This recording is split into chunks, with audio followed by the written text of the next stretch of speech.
So what we're going to do is we're going to learn how to base a model today. So in order to base a model set, we need to prepare the model set, and this is important before we can do any other applications. So what we can do is we can search and find our patient in the Patients tab. Once we find our patients, we'll scroll to the correct one. So for example, it's this one here that I want to do, and what you'll notice is there is an arch form with the exclamation mark on it, which means this is an unprepared model set. So to do that, we need to prepare the model set by clicking on this. Once we click on this, we pretty much just follow the instructions on this. So it says please set landmark 16, so we go ahead and select the 16 mesial buccal cusp, the 1121, and the 26 over here again. So this will give us a occlusal plane, and in order to set the sagittal plane, we click and drag through what we think is the sagittal plane, and then we let go.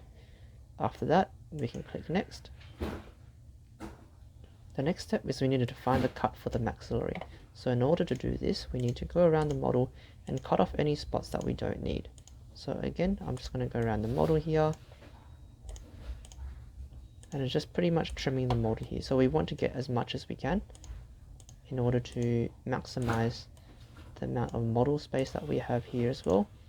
If the green line crosses any areas of void, that's usually alright, but we'll try to avoid it if we can.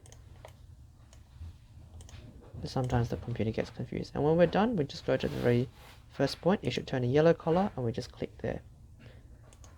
And we do the same for the lower as well. So we're just going to go around here. And we're just going to go around and cut the model where we want. Again, there's a little bit of area where it's missing, but that's okay. The usually computer is able to deal with it.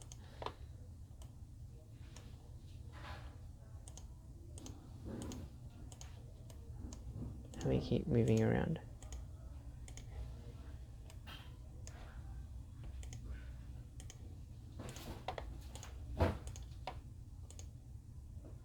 And once we go there, it goes to yellow color. What we can do is, if we notice that something that we want to include, we can click this fast edit spline, and we can actually move some of these points around by clicking and dragging. Obviously that wasn't very well done because I went off the model. But you can trim it up to make sure you catch everything. And this spot, what you'll notice is that this spline has gone over to the other side. So what we need to do is we need to go up here, and we can correct it just like that. Then afterwards, what we can do is click next to go to the next step. This is create the model base. And what you'll notice is that these lines that we created before, they're called splines.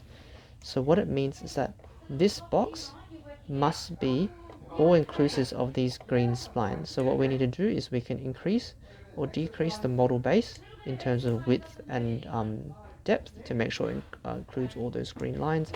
And what we can do is we can make the base a little bit thicker by adding this distance between bases, so we can include the palette. After we're happy, we can click next along this area here as well, and we can move over to the next step as well.